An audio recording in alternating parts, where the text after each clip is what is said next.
Selamat malam pemirsa, terima kasih kembali kita bertemu dalam program acara Kamu Bisa pada edisi Selasa malam hari ini. Saya Reksan Nainggolan akan memandu kita pada topik malam hari ini dengan sebuah topik yang luar biasa, judulnya peluang usaha budidaya sirsak. Ya, kali ini kita akan berbicara tentang peluang budidaya sirsak dengan beberapa narasumber yang telah bersama dengan kita di studio. Di antaranya narasumber praktisi kita malam hari ini adalah Bapak Sucipto dari Pati. Selamat malam Pak Sucipto. Selamat malam Pak Sucipto, telah bergabung dengan kami. Masih mute barangkali, boleh di unmute supaya suaranya kedengaran Pak Sucipto. Ya, selamat malam Pak. Terima kasih telah bergabung dengan kami. Bagaimana keadaan Pati sekarang Pak Sucipto? Cerah? Cerah, puji Tuhan, cerah. Puji Tuhan, terima kasih. Kita juga bersama dengan 3 narasumber lain, yakni Profesor Insinyur Daniel Saputra, PhD. Selamat malam, Prof. Daniel. Selamat malam, Pak Reksan. Selamat malam semuanya. Profesor Daniel adalah akademisi kita di bidang pertanian dari Universitas Sriwijaya di Palembang. Terima kasih telah bersama dengan kami malam hari ini, Prof. Daniel. Kita juga bersama dengan Dr. Insinyur Jakarius Hukom, Magister Pertanian. Selamat malam, Dr. Hukom. Ya, selamat malam Pak Rekson. Selamat malam semua narasumber dan juga untuk semua pemirsa. Dr. Hukom adalah akademisi kita di bidang budidaya pertanian dari Universitas Patimura. Terima kasih telah bersama dengan kita. Dr. Hukom juga bersama dengan kita Dr. Insinyur Yohana Taribuka. Selamat malam Ibu Yohana. Masih mute kelihatannya Bu Yohana.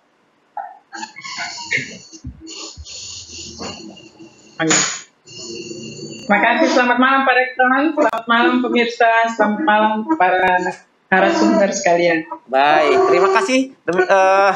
Malam hari ini kita akan berbicara dengan sebuah topik yang menarik, bukan hanya dari segi rasa, namun juga peluangnya nanti akan kita bicarakan.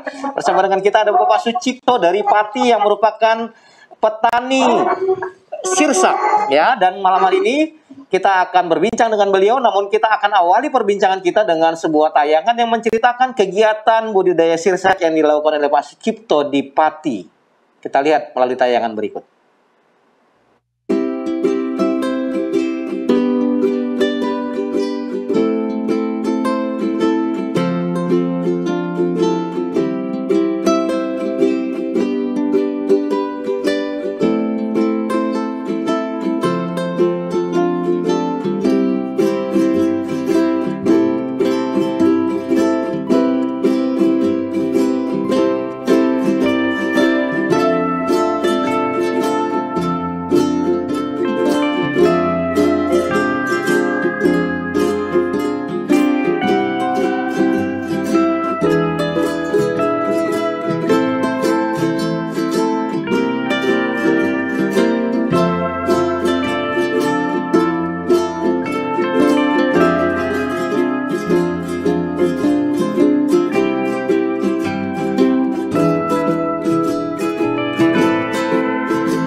Pemirsa, itulah tadi tanaman sirsak yang dimiliki oleh Pak Sucipto di Pati. Pak Sucipto di Pati tepatnya di daerah mana ya Pak Sucipto ya?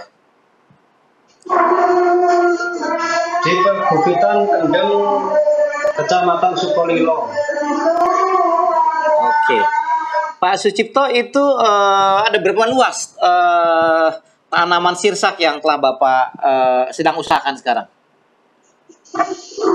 Kami ini adalah tapi tidak punya lahan, Pak. Oke. Kita numpang di lahan perhutani, Pak. Di lahan perhutani ya. Ada berapa luas yang Bapak tanam, Pak? Kita namanya kan tumpang sari, Pak. Jadi kita tanam untuk hanya sela-sela tanaman-tanaman jagung dan cabai semuanya itu, Pak. Oke, baik. Sementara kelihatannya kita sedikit ada gangguan koneksi, saya ke Pak Hukom dulu. Dokter Hukom, apa syarat tumbuh untuk tanaman sirsak ini, Pak Hukom?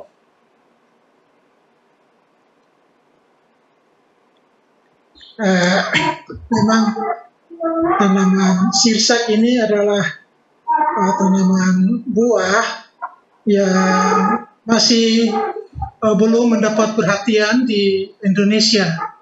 Jadi tanaman sirsak ini bisa tumbuh dari dataran rendah sampai dengan dataran tinggi, berkisar antara 1000 meter dari permukaan laut.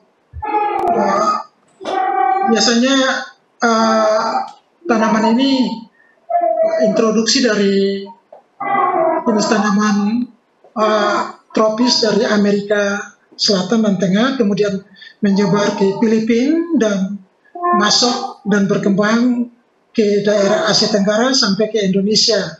Jadi dengan kondisi dataran rendah sampai dengan 1000 permukaan laut masih bisa tumbuh dan berproduksi dengan baik. Kemudian suhu rata-rata yang sangat baik untuk pertumbuhan perkembangan sampai dengan tumbuhan tanaman sirsak ini berkisar antara 22 derajat sampai dengan 28 derajat Celcius dengan menghendaki curah hujan antara 1.500 sampai dengan 1.200 sampai dengan 2.500 mm per tahun. Biasanya dia sangat toleran sekali terhadap kekeringan. Namun pada kondisi kekeringan yang panjang ini berpengaruh terhadap pertumbuhan perkembangan bahkan sampai perangsangan pembungaan sampai pengisian buah dari tanaman sirsak. Dan paling banyak itu dia menunjukkan gejala peluruhan daun atau pengguguran daun sehingga tidak efektif di dalam melakukan fotosintesis sehingga produktivitas sirsak ini hampir di seluruh Indonesia masih rendah dan tidak seragam bentuknya dan juga tidak stabil produksi dan kualitasnya. Kemudian saya pikir itu aja dulu untuk Baik, artinya tumbuh. Ya. Artinya Dokter Hukom ini sebenarnya tanaman yang mudah tumbuh dan bisa ditanam di berbagai tempat ya Pak ya? Tanpa ada persyaratan khusus ya, umum saja. Baik, saya ingin ke Pak Sucipto. Pak Sucipto, sudah berapa lama Pak Sucipto bertani atau bertanam pohon sirsak ini Pak Sucipto? Hampir 15 tahunan Pak kita berusaha tanam sirsak. Sirsak itu tanamnya mudah sekali Pak. Mudah ya. Ini bagaimana cara tanamnya Pak Cipto? Apanya Pak? Cara nanam sirsaknya gimana Pak? Dari biji Pak, tanamnya Pak. Dari biji ya. Berapa lama dia sirsaknya ini supaya bisa tumbuh dan berbuah Pak Cipto? 3 tahun sudah berbuah Pak sirsak itu. 3 tahun ya. Pak Cipto, di daerah Pak Cipto itu banyak yang tanam sirsak atau hanya Pak Cipto aja? Banyak sekali Pak di daerah kami Pak. Oh oke. Nah Pak Cipto, di daerah Pak Cipto kan banyak yang tanam sirsak, itu selama ini jual kemana Pak? Jualnya hanya di desa Pak. Kita tidak bisa tembus ke pasaran karena kita terkendala tidak punya kendaraan Pak. Tidak punya kendaraan ya. Jadi bagaimana harga di daerah Bapak? Kalau harga sekarang sudah habis musim tinggal sedikit-sedikit sudah mencapai 1.000 Pak ini Pak. 1.000. Wah, 1.000 sekilo atau satu buah, Pak? 1 kilo. 1 kilo 1.000. Wah, ini termasuk murah ini, murah sekali ini. Ya, panen kemarin cuma 500 loh Pak. Sempat panennya kemarin. 500 rupiah per kilo. Nah, itu kalau Bapak bisa tanam sirsak itu bisa panen setahun berapa kali, Pak? Ada musimnya atau bisa berbuah sepanjang musim? Sepanjang tahun maksudnya? Satu kali Pak, ada kalau nggak musim ya ada buah selang itu sedikit-sedikit buahnya Pak. Jadi sekali setahun ya? Iya, 1 kali setahun. Dan itu pun murah ya Pak. Itu di bulan berapa? Di bulan berapa biasanya panennya Pak? Bulan 12 Pak sudah panen Pak. Bulan 12 ya. Berapa lama itu biasanya dipanen Pak? Sekitar 4 bulan sudah tua, sudah panen. Oke. Saya akan mulai diskusi ini dengan sebuah isu dengan Prof. Daniel dulu. Barangkali kita akan bahas yang ini dulu sebelum nanti kita masuk ke bahasa budidaya. Prof. Daniel ini menarik sekali. Barangkali hal ini bisa menjadi perhatian banyak orang. Mungkin apakah pemerintah atau pedagang bisa melihat ini sebagai peluang. Karena menurut Pak Sucipto, tanaman sirsak yang mereka hasilkan itu hanya dihargai sekitar 500 sampai 1.000 per kilo di daerah mereka di Pati, di daerah saya itu lupa tadi namanya, Purwodadi ya, Purwodadi di Jawa Tengah, itu hanya dihargai 500 sampai 1.000 per kilo, Pak. Bagaimana tanggapan Pak Daniel, Prof. Daniel tentang hal ini? Masih mute, Prof? Mungkin bisa di-unmute. Baik, terima kasih Pak Reksan. Jadi memang kita tidak bisa melawan hukum ekonomi, di mana kalau produksi meningkat, ya, permintaannya tidak banyak, harganya pasti turun. Nah, jadi tadi kalau dari keterangan Pak Sucipto, banyak orang yang menanam sirsak di tempat Pak Sucipto. Jadi bukan hanya beliau, tapi banyak. Dan ini mungkin difasilitasi ya oleh perhutani supaya masyarakat sekitar hutan bisa menggunakan tanah perhutani sehingga tidak merambah hutan. Ya, nah, jadi tadi kalau tidak salah Pak Sucipto sempat mengatakan itu jauh dari kota, ya hanya di desa pasarnya. Jadi kan permasalahannya itu adalah masalah transport produk dari desa ke kota. Dan memang ada beberapa orang yang memanfaatkan ini, ya, memanfaatkan ini karena mungkin juga karena kondisi jalan. Saya belum tahu tadi kondisi jalan bagaimana, tadi kendaraan sulit, ya, jadi biaya transportnya jadi tinggi, ya. Jadi itu mungkin hal-hal yang perlu diperhatikan. Jadi mungkin kalau saya menyarankan pertama masyarakat di tempatnya Pak Sucipto ini membuat satu kelembagaan, ya, koperasi atau apa atau kelompok tani boleh, ya, dan dipasarkan secara bersama sehingga bargaining power dari kelompok tani ini, petani ini bisa meningkat. Yang kedua juga bagi pemerintah mungkin ya memfasilitasi jalan, ya, saya nggak tahu kondisi jalannya bagaimana sehingga mudah dibawa ke kota, ya, di mana konsumen terbesar adalah di kota. Sirsak ini kalau saya rasa di kota banyak peminatnya karena bisa dibuat macam-macam, bisa dimakan segar, ya, dijual sebagai buah dingin. Banyak pedagang-pedagang buah saya lihat ya menjual sirsak segar yang didinginkan, ya, dibuat jus di rumah, ya. Atau juga bisa kita buat jus sendiri, simpan di botol, ya, dikasih gula, ya, dan itu sudah banyak dibuat orang, ya.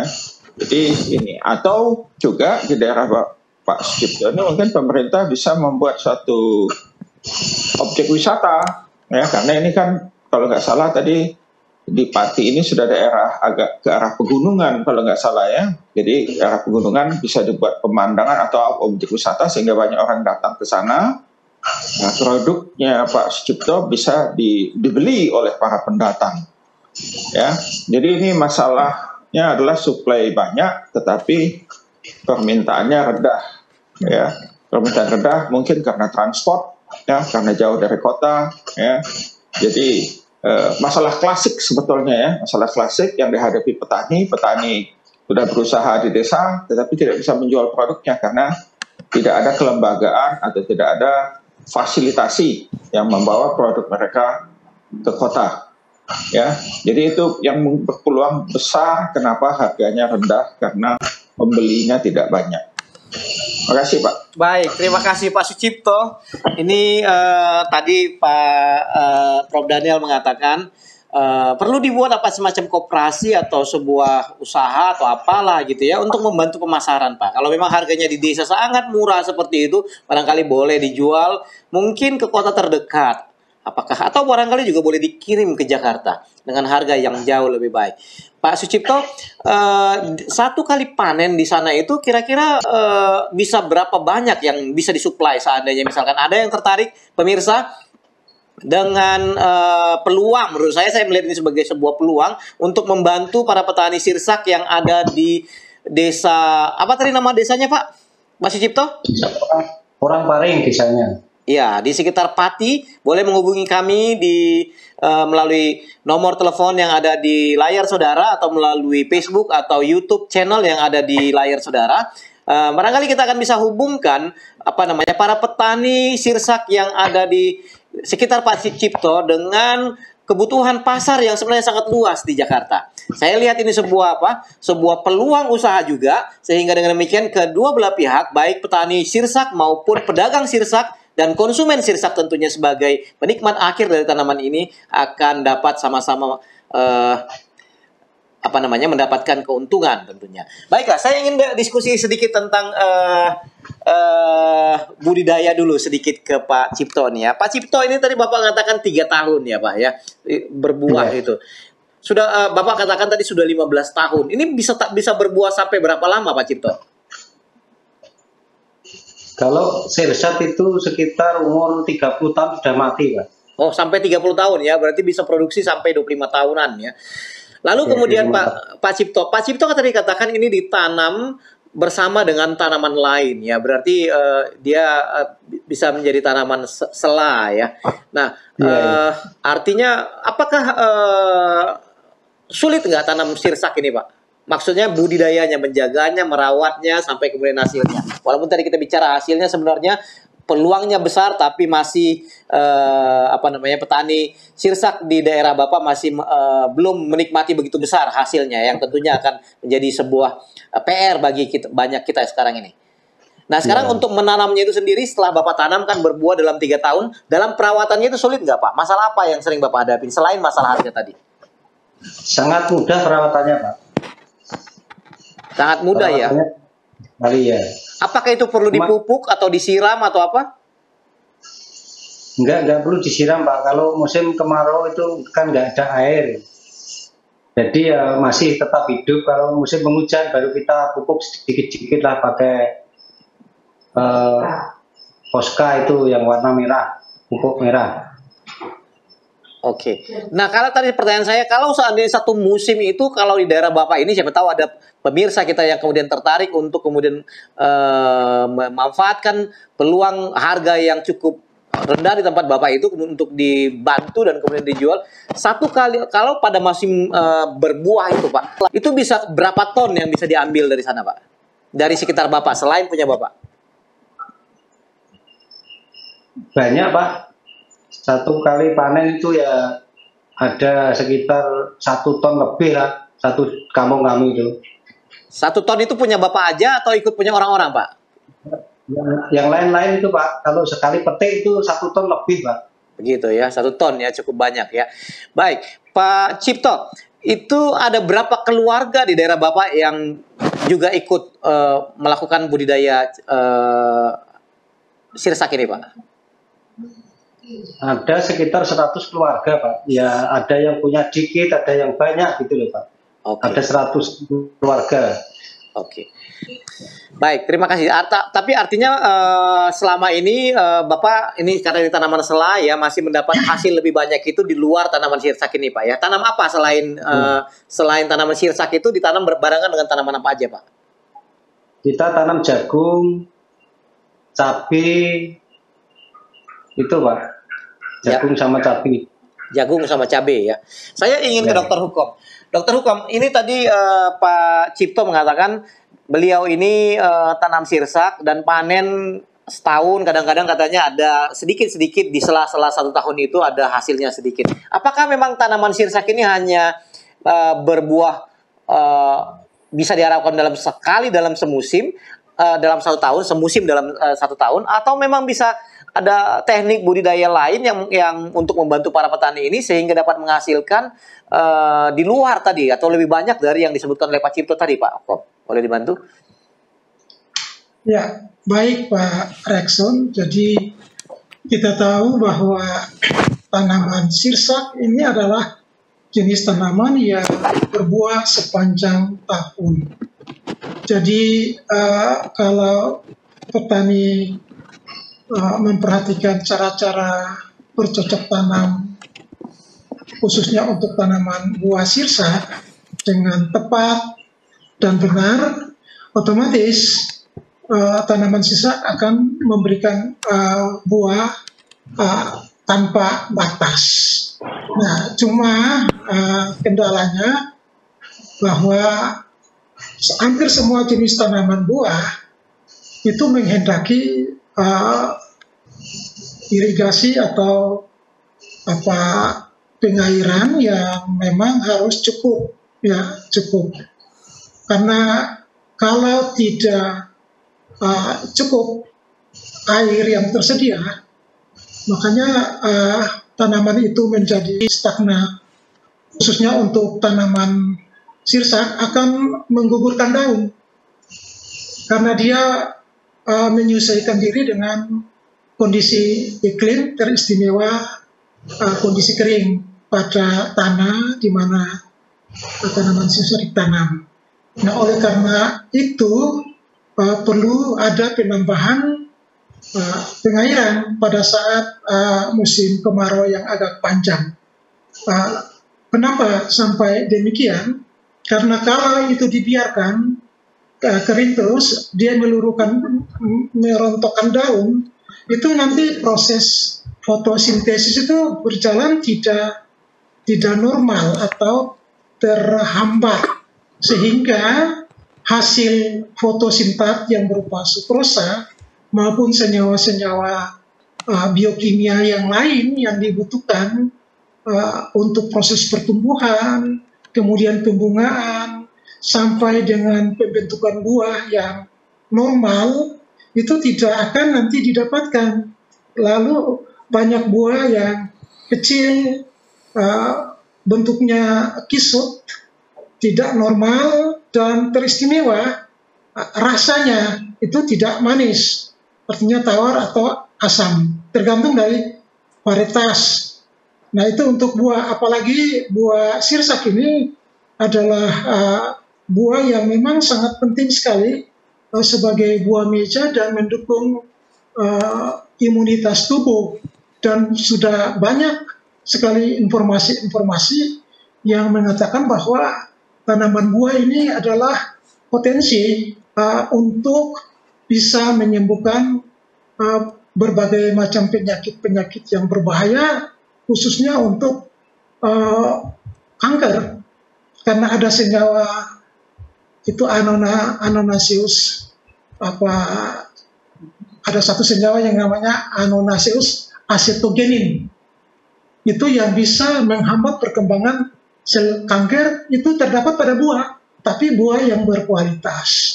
Kemudian juga pada daun, daun yang berkualitas. Jadi ini yang sangat penting sekali untuk bisa diperhatikan.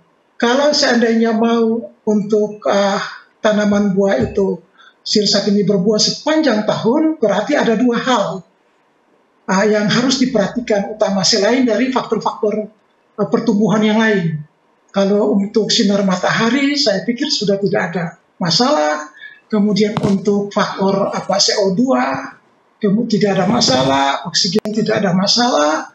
Yang harus diperhatikan adalah nutrisi yang ada pada tanah. Nutrisi yang ada pada tanah itu kan berbeda-beda, tergantung dari jenis tanahnya. Kemudian air yang harus tersedia, karena nutrisi atau makanan dari dalam tanah dan air ini satu paket yang tidak bisa dilepas pisahkan. Nah, kalau seandainya ini tersedia cukup, berarti dia akan menyuplai hara makro dan mikro teristimewa.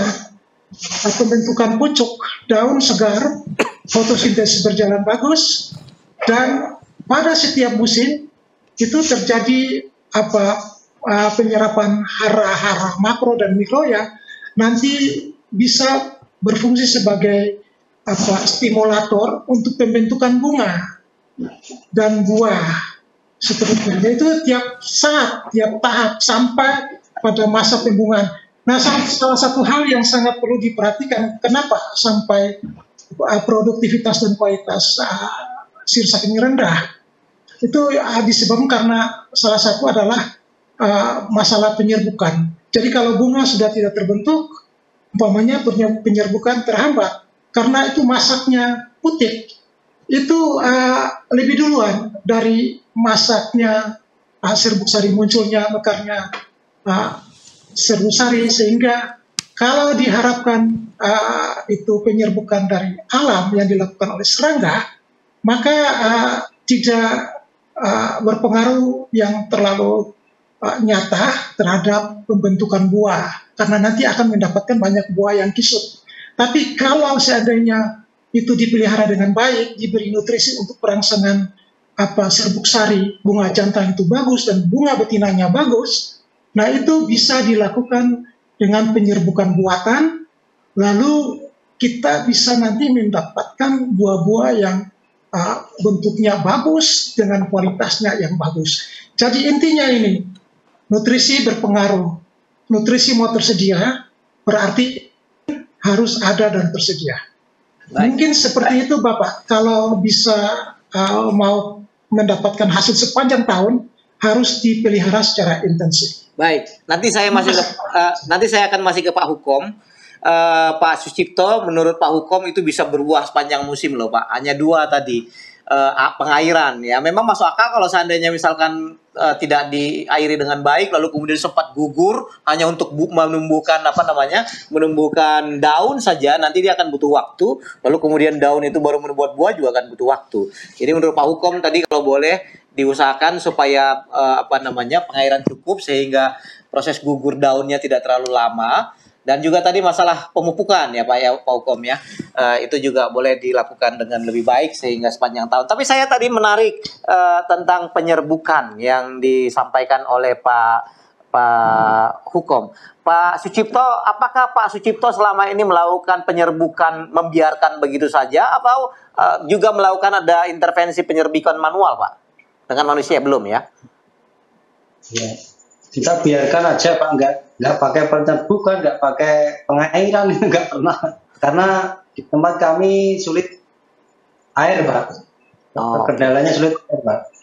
Ya, jadi masalahnya itu. Tapi oke, itu nanti masalahnya berarti di pengairan. Coba kita ke Pak Hukom lagi. Pak Hukom, ini beberapa referensi mengatakan bahwa memang ada baiknya dilakukan bantuan penyerbukan ya, bantuan penyerbukan. Kira-kira bagaimana caranya Pak Hukom, dan barangkali boleh dijelaskan kepada para petani sirsak kita yang ada di Pati ini, bagaimana cara melakukan penyerbukannya Pak, dan apa yang perlu diperhatikan mereka ketika melakukan penyerbukan, membantu penyerbukannya Pak.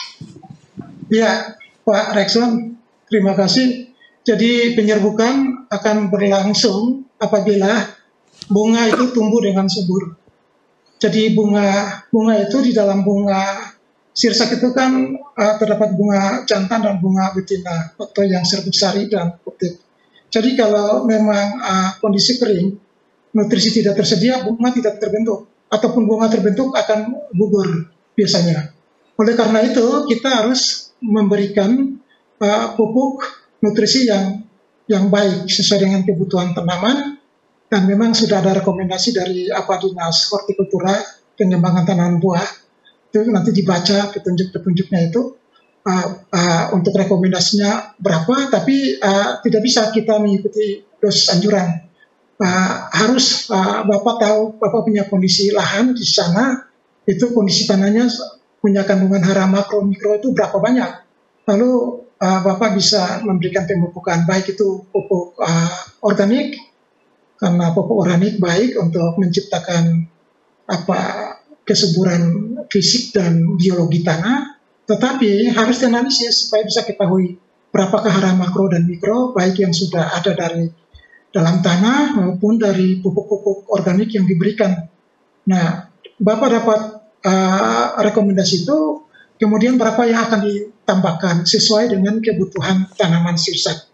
Nah, untuk perkebunan-perkebunan itu sudah ada manajemen pemupukan tersendiri itu Pak, sehingga produksinya tetap stabil dari musim ke musim seperti itu. Kemudian kalau bunganya bagus, biasanya itu serbuk sari yang matang lebih duluan. Oleh karena itu, kalau serbuk sari matang duluan, baru munculnya matangnya putik, itu berarti kalau dibiarkan untuk serangga menyerbuk secara alami, mengalami kendala. Makanya buahnya sedikit.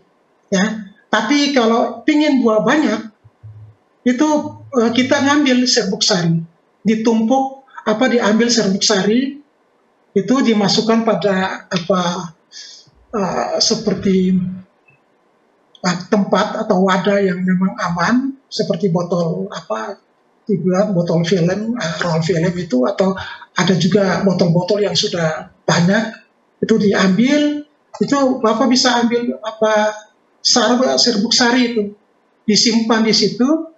Kalau serbuk sari pada tangkai itu, serbuk sari sudah mati pada bunga yang satu bunga, itu kan putik muncul, serbuk sarinya udah mati. Dia tidak bisa mengadakan penyerbukan sehingga buah itu bisa berkembang, bakal buahnya bisa berkembang. Itu berarti bahwa bunga yang sudah serbuk sari mati harus mendapatkan suplai serbuk sari dari luar sehingga putiknya bisa berkembang. Oleh karena itu dibantu oleh serangga. Nah, kalau serangga tidak ada, mati dia. Ataupun kalau dia berkembang pun juga tidak sempurna. Makanya terjadi banyak buah sirsak yang kisut, bentuknya tidak bagus. Nah, oleh karena itu serbuk sari yang sudah diambil, ditampung, itu diberi kepada bunga-bunga yang masih mekar, dilihat putiknya, kemudian pakai kuas, itu bisa lengketkan pada putik. Nah, sehingga dia bisa berkembang dengan baik, namun harus hati-hati di dalam penyerbukan, jangan sampai terlalu keras kerjanya. Bunga putik bunga betina itu bisa rontok. Nah, ini butuh keterampilan dalam masalah penyerbukan, maupun juga harus bisa tahu dengan benar kapan waktunya mekar untuk bunga jantan itu dan bunga betina, sehingga dilakukan proses penyerbukan itu tepat sasaran. Saya pikir itu Pak Rekson. Ya. Terima kasih Pak Ugom. Biasanya dilakukan pada pagi hari atau sore hari ya Pak ya, penyerbukannya ya, sebaiknya? Bunga itu biasanya mulai mekar itu sudah pagi-pagi. Biasanya pagi-pagi sekali sudah mulai mekar, dan itu harus diperhatikan. Kalau tidak nanti gagal dalam proses pengambilan sarinya, sehingga jangan sampai gugur pada waktu bunga sinar matahari sudah keluar, kematangannya sudah melewati masa perkembangannya, dia rontok. Ya. Jadi harus memang perlu pengamatan yang lebih serius lagi. Kemudian pohon-pohon sirsak itu harus dibuat bentuknya. Jangan dibuat tinggi, dibiarkan hidup tinggi seperti tadi di video tadi, tapi dibuat bentuk supaya dia berbentuk meja. Jadi dibiarkan satu batang utama, kemudian dibiarkan 3 sampai 5 cabang lateral yang nanti diharapkan sebagai cabang produktif yang bisa kita pelihara dan itu sangat memudahkan sekali untuk melakukan proses penyerbukan. Baik. Ya mungkin seperti itu Pak. Terima kasih. Jadi Pak Sucipto, itu tadi kita boleh juga, kan itu serangga itu nggak terlalu banyak Pak ya, yang menyerbukan itu kan serangga. Kalau serangganya tidak banyak di tempat Bapak, maka Bapak bisa bantu Pak. Tadi serbuknya itu diambil, lalu kemudian didekatkan ya ke bunga-bunga tadi, sehingga akan terjadi penyerbukan Pak ya. Jadi itu bisa dilakukan ya, sehingga membantu penyerbukan yang tidak cukup dilakukan oleh serangga yang ada di sekitar Bapak gitu ya. Barangkali Bapak kalau ada yang tanyakan, silakan ditanyakan Pak Cipto ke Pak Hukum. Jelas Pak Cipto, atau nanti boleh ditanyakan sesudah acara ini ya. Baik, saya ingin ke Ibu Nona sehabis ini, namun kita akan istirahat sejenak dengan tayangan berikut ini. Tahukah Anda, ternyata sirsak memiliki manfaat yang luar biasa untuk kesehatan kita.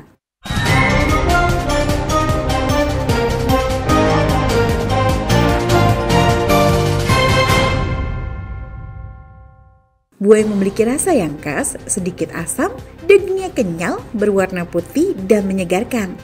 Ya, buah sirsak tentunya. Rasanya yang segar membuat sirsak sering digunakan sebagai jus atau topping di dalam sup buah.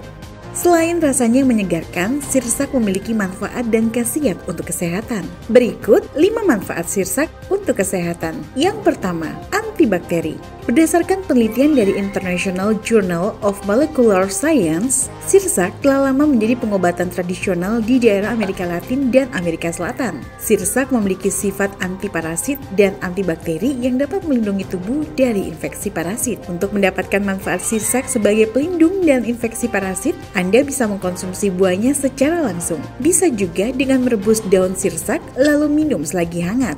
Yang kedua, membantu meredakan nyeri. Khasiat dan manfaat buah sirsak yang lainnya adalah membantu meredakan nyeri sendi seperti artritis. Dalam jurnal yang diterbitkan oleh Journal of Medical Food dijelaskan bahwa mengoleskan daun sirsak ke area nyeri bisa mempercepat penyembuhan.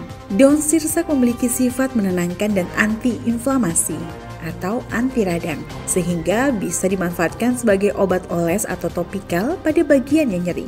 Meski begitu, penelitian ini dilakukan pada tikus. Masih butuh observasi lebih lanjut mengenai khasiat sirsak untuk meredakan nyeri.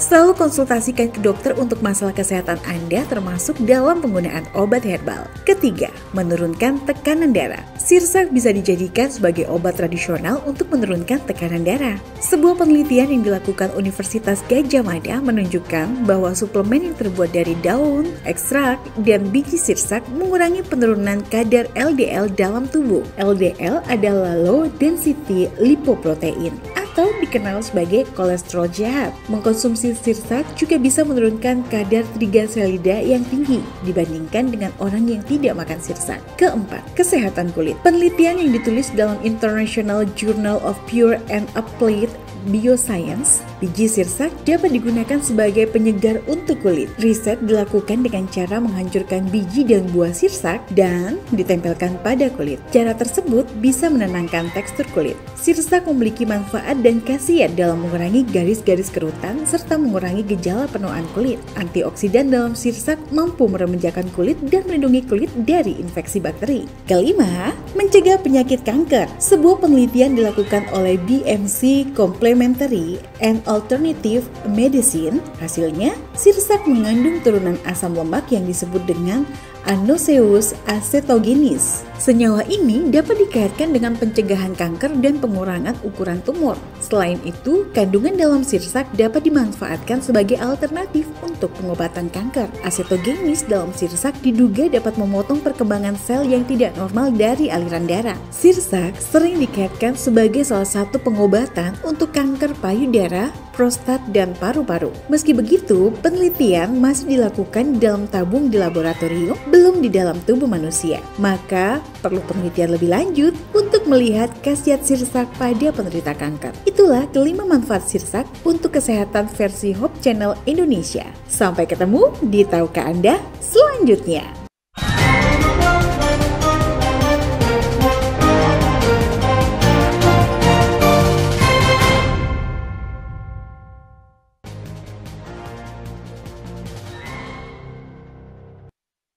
Terima kasih, menarik sekali. Tahukah Anda, manfaat buah sirsak ternyata tadi sangat luar biasa. Saya ingin ke Dr. Yohana untuk menyambung informasi yang telah disampaikan oleh Hope Channel tadi. Ibu Yohana, apa kabar? Masih mute, Bu? Baik. Oke, Ibu Yohana tadi telah disampaikan cukup banyak manfaat sirsak ya. Selain rasanya tadi yang asam manis, nikmat, dan juga ada manfaat kesehatan. Barangkali Ibu Yohana bisa tambahkan hal-hal lain yang perlu diketahui oleh pemirsa sehingga kita tidak akan ragu mengkonsumsi sirsak yang ditanam oleh para petani sirsak di Pati, teman-temannya Pak Cipto nih. Silakan Ibu Yohana. Ya. Terima kasih Pak Rexon.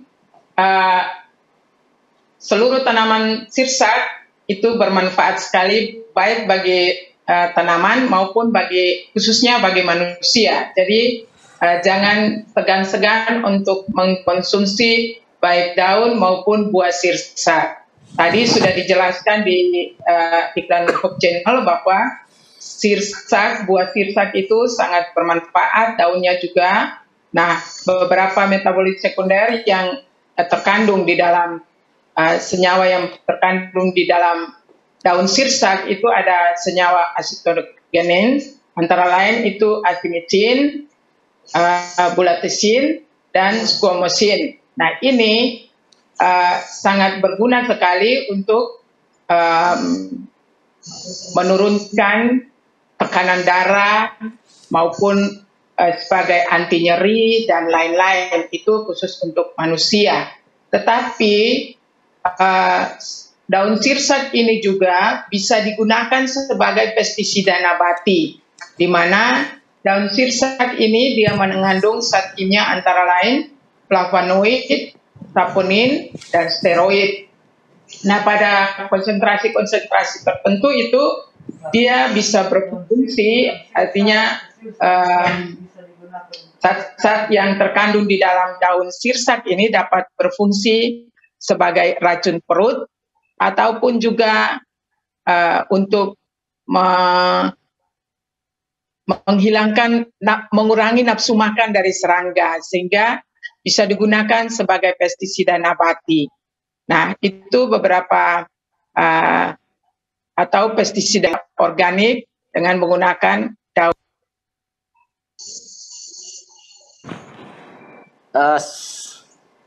Masih mute Bu Yohana, Dr. Yohana, barangkali bisa di-unmute. Sebagai pestisida nabati untuk formula untuk sebagai pestisida nabati dari daun sirsak ini, misalnya saja kita mau mengusir atau menyemprot strips atau kutu putih. Nah, itu kita bisa menggunakan 50 sampai 100 lembar daun sirsak, kemudian tumbuk sampai halus. Nah, dicampur dengan air 5 liter, kemudian diberikan deterjen sedikit, kira-kira 5 mililiter, kemudian didiamkan semalam. Besok paginya bisa diambil filtratnya, disaring menggunakan kain halus, kemudian dicampurkan dengan 15 liter air bersih dan siap dipakai untuk menyemprotkan tanaman. Nah, itu bisa juga untuk goreng coklat. Nah, selain itu untuk belalang dan ulat juga bisa kita gunakan daun sirsak sebagai pestisida nabati. Demikian Pak Rexon, terima kasih. Baik, terima kasih. Bagaimana dengan ada angga selain tadi buah ya? Kita Ibu Yohana juga tadi berbicara daun sirsak dan kemudian diaplikasikan menjadi pestisida nabati tadi. Nah, ada beberapa tadi juga telah disampaikan oleh kamu tahu dari Hope Channel tadi bahwa ada banyak sekarang berita bahwa daun sirsak itu bagus untuk kanker katanya, khususnya kanker payudara. Apa betul itu Bu Yohana? Ya Pak, terima kasih Pak Rexon.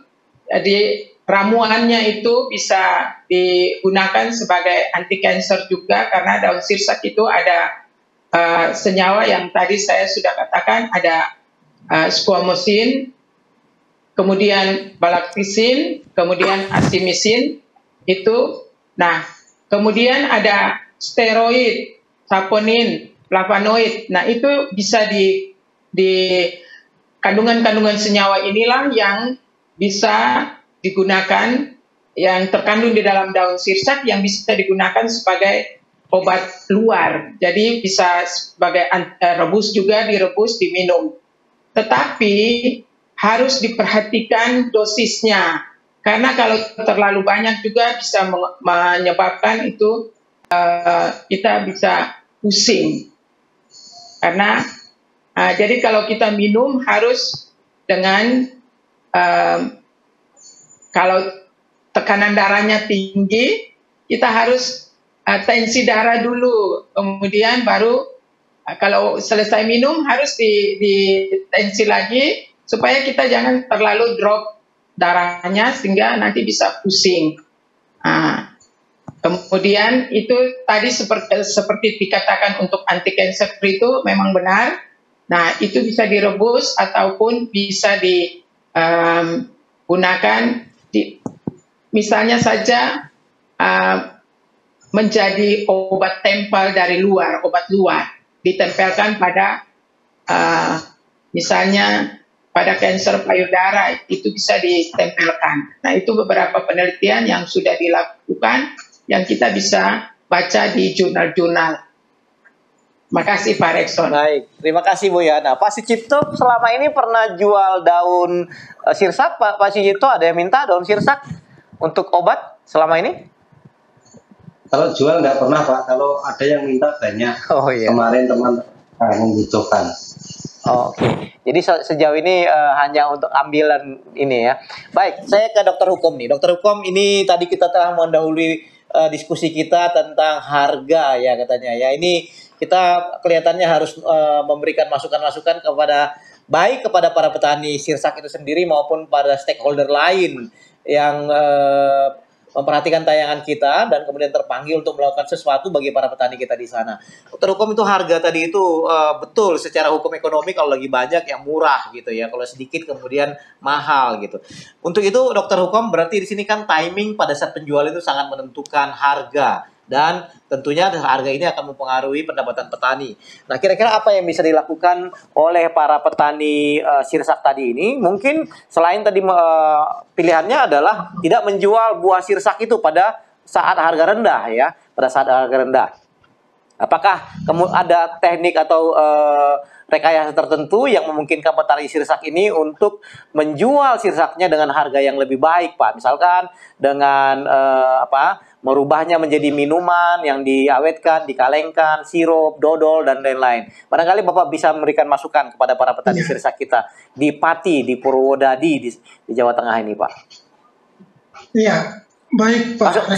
Maaf, Dokter Hukum, maksud saya Prof. Daniel, sorry, saya tadi salah. Prof. Daniel barangkali, Prof. Daniel ini adalah ahli di bidang pertanian, khususnya bioengineering ya, Pak ya. Barangkali boleh bantu para petani sirsak kita yang ada di Pati, di Purwodadi ini, Pak. Silakan, Pak. Jadi tadi sudah disampaikan oleh Pak Hukom bahwa sebetulnya sirsak bisa dirangsang ya untuk berproduksi sepanjang tahun dan juga bisa ditingkatkan jumlah buahnya. Ya, jadi memang kalau harganya murah agar pendapatan kita banyak, maka jumlah produknya yang diperbanyak juga ya. Jadi kalau tadi nggak bisa harga dinaikkan, ya jumlah produknya yang dibanyakkan. Ya, jadi tadi apa yang dikatakan oleh Pak Hukom itu benar sekali ya. Jadi tambah itu, atau bisa juga tadi ya pembibitannya tidak dari biji. Ya, bisa macam-macam teknologi, bisa tempel, bisa sambung pucuk dan sebagainya, sehingga tidak perlu sampai 4 tahun menunggu dia sudah berbuah dan yang atas, batang atasnya ini buahnya lebih banyak. Ya, memang harganya jatuh 500 ya nggak apa-apa. Tapi kalau 4 ton, tadi 1 ton 500, kalau 4 ton 1 ton 500 ya 500.000. Kalau 4 ton jadi 2 juta. Ya, nah yang kira-kira seperti itu. Itu pertama. Kedua, yang juga mesti diperhatikan tadi yang sudah disampaikan oleh Bu Johana,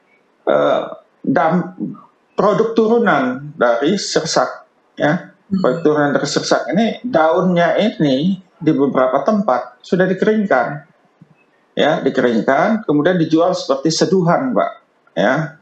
Wedang, ya, wedang daun sirsak tentu dicampur bahan lain, ya, bahan lain, dan ini dijual, ya, banyak yang beli, Pak, karena katanya itu tadi, ya, memang tadi ada biosilin, ya, biosilin tadi, mesin itu ujung-ujungnya itu dekat-dekat dengan antibiotik, ya. Jadi bisa menyembuhkan begitu, Pak, ya, dan itu sudah penelitian ilmiah. Nah, ini bisa jadi jangan kita hanya dengan buah saja, ya, dengan buah saja, tapi kita lihat lagi apa lagi yang bisa kita income yang bisa kita dapatkan dari sirsak ini, ya. Ternyata banyak, ya, daunnya, ya, dan juga bisa kita manfaatkan juga tadi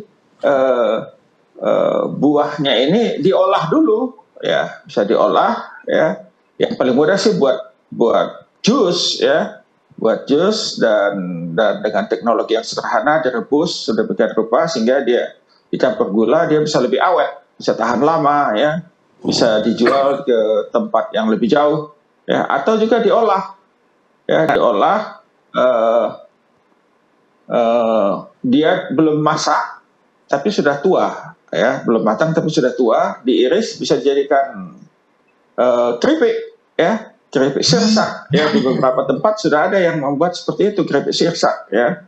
Nah, ini tadi saya cari-cari lihat di peta, ya, Purwodadi itu rupanya sebelah utara Kota Pati, ya, sebetulnya tidak begitu terlampau jauh, ya, tapi itu bisa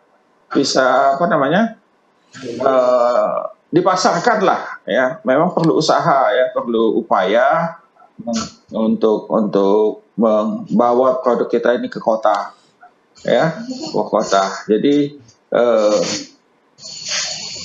ya, kalau banyak jumlahnya, orang kan berpikir kalau banyak jumlahnya sehingga biaya angkut yang mereka keluarkan untuk membawa produk ini bisa tertutupi oleh jumlah produk pada waktu mereka jual di kota, ya. Jadi banyak hal yang bisa kita coba, ya, yang bisa saya sampaikan. Selain tentu memang ada peran pemerintah, Pak, ya, peran pemerintah untuk membantu jalan, ya, dan mungkin juga bisa didekati perhutani, ya. Kalau perhutani kan prinsipnya bagaimana masyarakat sekitar hutan bisa sejahtera. Nah, salah satunya mungkin kita bisa dekati perhutani agar transportasi dari masyarakat sekitar hutan bisa dibawa ke kota dan bisa mendapat harga yang lebih bagus, ya. Dapat lebih bagus, masyarakat sekitar hutan sejahtera, hutan jadi terjaga, ya, hutan jadi terjaga, sehingga kasus-kasus yang kasus-kasus sosial yang terjadi di sekitar hutan tidak terjadi, ya, karena masyarakatnya sejahtera, karena income-nya bisa naik. Jadi, ya, dari produknya jadi tadi tidak satu, banyak produk, dan juga ini transportasi tadi, ya, Pak, ya, masalah betul transportasi, karena tadi kalau ke kota, ya, biayanya mahal tadi kata Pak Sujipto, ya. Tapi kalau ya, arti kan perhutani kan adalah BUMN, ya, jadi dia bisa menyisihkan sebetulnya, ya, sebahagian dari keuntungannya untuk membantu masyarakat sekitar, khususnya di dalam memasarkan produk masyarakat sekitar, ya. Jadi mereka mestinya bisa jadi bapak angkat, ya, bapak angkat dari petani-petani sekitar hutan dan membantu pemasyarakatnya, sehingga penduduk sekitar hutan dan juga Pak Sujipto bisa lebih sejahtera, produknya bisa lebih laku, harganya bisa lebih baik. Makasih, Pak. Terima kasih, Prof. Daniel. Ada sebuah pertanyaan dari Ibu Rile Silalahi. Nah, mungkin Ibu Yohana boleh membantu menjawab pertanyaan ini. Berapa lama kita minum daun sirsak untuk menghilangkan hypertension, dan berapa lembar sebaiknya untuk direbus, ya? Ini untuk mengurangi tensi ini katanya, Bu. Bagaimana ini, Bu? Terima kasih Pak Rekson. Ibu Silalahi, menggunakan daun sirsak untuk menurunkan tekanan darah itu harus berimbang dengan mengkonsumsinya. Jadi jangan terus-terusan mengkonsumsi, tetapi harus melihat setiap saat itu, umpamanya ibu minum hari ini pagi minum 1 hari 1 kali saja, Bu. Kalau saya anjurkan itu 1 hari 1 kali dengan pengalaman itu, kemudian besok minum lagi tapi stop dulu, tensi dulu. Jadi tidak seminggu terus minum pagi sore, enggak, jangan. Harus dengan interval waktu, Bu. Jadi ada 2 kali minum, stop dulu, kita tensi darah dulu. Jadi jangan mengkonsumsinya terus-menerus. Nanti tekanan darahnya drop. Terima kasih Pak Rekson. Terima kasih Ibu Yohana ya. Barangkali boleh perhatikan Ibu. Jadi boleh diminum tapi jangan kebanyakan, nanti drop malah bahaya ya. Jadi harus dites lagi. Baik, Pak Sucipto, dari begitu banyak tadi keterangan yang disampaikan oleh para narasumber ahli kami ya, atau narasumber ahli kita. Barangkali Bapak ada pertanyaan yang ditanyakan, boleh ditanyakan Pak. Mungkin Bapak mewakili petani-petani sirsak kita yang ada di Pati di Purwodadi ini. Ada pertanyaan, silakan ditanyakan Pak. Saya mau tanya kepada Ibu Yohana, kalau kita mengkonsumsi sirsak dengan berlebih-lebihan itu apa efek sampingnya, Bu? Oh ya. Terima kasih Pak Sucipto. Ya. Mengkonsumsi buah sirsak tidak ada itu Pak, tidak ada pantangan Pak. Malah itu sangat bermanfaat karena buah sirsak itu bisa melancarkan pencernaan, kemudian vitamin C-nya juga cukup tinggi, kemudian banyak kandungan gizi di dalam sirsak itu yang bisa bermanfaat untuk tubuh. Saya kasih contoh saja, di dalam sirsak itu ada energi, protein, lemak, karbohidrat, serat, kalsium, fosfor, kalium, vitamin C. Nah itu kandungan-kandungan ini bermanfaat bagi tubuh kita yang biasanya terdapat di dalam daging sirsak itu. Jadi tidak ada pantangan Pak untuk memakan buah sirsak. Terima kasih Pak Sucipto. Yang ada tadi adalah daun sirsak untuk pengobatan itu Bu ya? Ya. Oke. Baik, terima kasih. Ada lagi pertanyaan Pak Sucipto? Waktu kita masih ada sekitar 2-3 menit ini, silakan. Sudah cukup jelas Pak. Sudah cukup jelas. Baik, terima kasih pemirsa. Waktu kita tidak terasa, kita sudah hampir 1 jam berbincang tentang potensi sirsak tadi. Bu Yohana dan Prof. Daniel dan Dr. Hukom telah menjelaskan budidaya sirsak ini sebenarnya sangat berpeluang ya, baik dari segi buah maupun dari segi daunnya. Dan mungkin juga nanti bisa dieksplor akarnya juga ya. Namun demikian tadi pemanfaatan atau budidaya tanaman sirsak ini masih dapat yang dilakukan oleh para petani kita di Pati, di Purwodadi, yang hanya bisa melakukan panen sekali semusim, masih bisa ternyata ditingkatkan ya melalui cara pengairan, yang optimalisasi pengairan dan pemupukan sebagaimana disampaikan oleh Dr. Hukom tadi. Dan bukan hanya itu ya, Prof. Daniel tadi mengatakan bahwa pendapatan petani sirsak boleh bertambah dengan memperhatikan bukan hanya menjual buah segarnya, tapi juga tadi daunnya, juga produk turunannya yang diolah dengan berbagai cara ya, yang kreatif, bisa menjadi minuman, bisa menjadi seduhan, bahkan bisa menjadi dodol, makanan, dan lain-lain. Oleh karena itu Pak Sucipto dan para petani sirsak yang ada di Pati maupun di daerah lain, jangan patah semangat, masih banyak peluang besar yang bisa dilakukan dengan tanaman buah sirsak yang Bapak telah budidayakan. Dan kita percaya bahwa tanaman buah sirsak yang telah Bapak lakukan ini akan menjadi berkat bagi dunia ini, dan tentunya kita harapkan menjadi berkat juga menjadi bagi para petani sirsak yang menanamnya. Atas nama kru Hope Channel Indonesia dan ASI Indonesia, kami ucapkan terima kasih atas atensi para pemirsa Hope Channel. Selama 1 jam bersama dengan kami, kita akan bertemu dalam program acara yang sama pada minggu depan. Tuhan memberkati, kamu bisa.